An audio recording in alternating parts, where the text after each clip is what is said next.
Et puis à Rajma, tout près de Benghazi, c'est la désolation après l'explosion d'un important dépôt de munitions hier. 27 morts au moins, des dizaines de blessés et un site qui n'est toujours pas sécurisé. Tout le monde peut accéder au Grava, toujours très dangereux, où les rebelles viennent encore chercher des armes. Alors, pour mieux comprendre ce qui se passe sur le terrain en Libye, nous sommes en ligne avec Walid Fares. Bonsoir. Bonsoir. Vous êtes professeur à l'Université de défense nationale de Washington. Merci d'être avec nous. Première question que nous posons à tous les experts militaires ce soir. Où penche, selon vous, le rapport de force d'après les informations qui vous parviennent?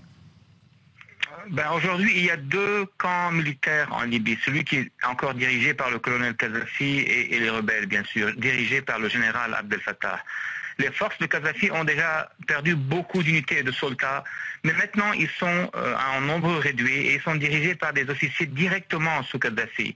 Ce sont les unités de sécurité et puis aussi il y a les unités de mercenaires qui viennent du sud.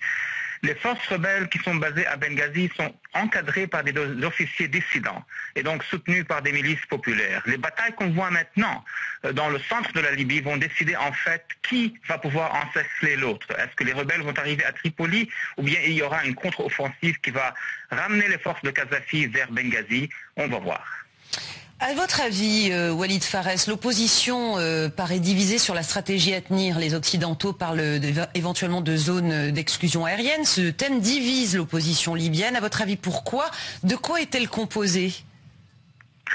Eh bien, l'opposition maintenant développe ses institutions. Il y a déjà un conseil national qui fait fonction de gouvernement provisoire. Il y a des comités locaux. L'opposition est formée de plusieurs tendances, les bureaucrates, les militaires, des juges, des jeunes, mais aussi par les tendances islamistes. Et c'est pour ça qu'on a plusieurs réponses stratégiques aux grandes questions des zones d'exclusion. Les islamistes ne veulent pas qu'il y ait des forces étrangères dans le pays. Les militaires libyens qui sont dissidents veulent bien coopérer avec la communauté internationale. Donc, dans les jours à venir, il va y avoir quelqu'un qui va trancher, qui va dire voici notre stratégie unifiée, sinon ils vont perdre en fin de compte.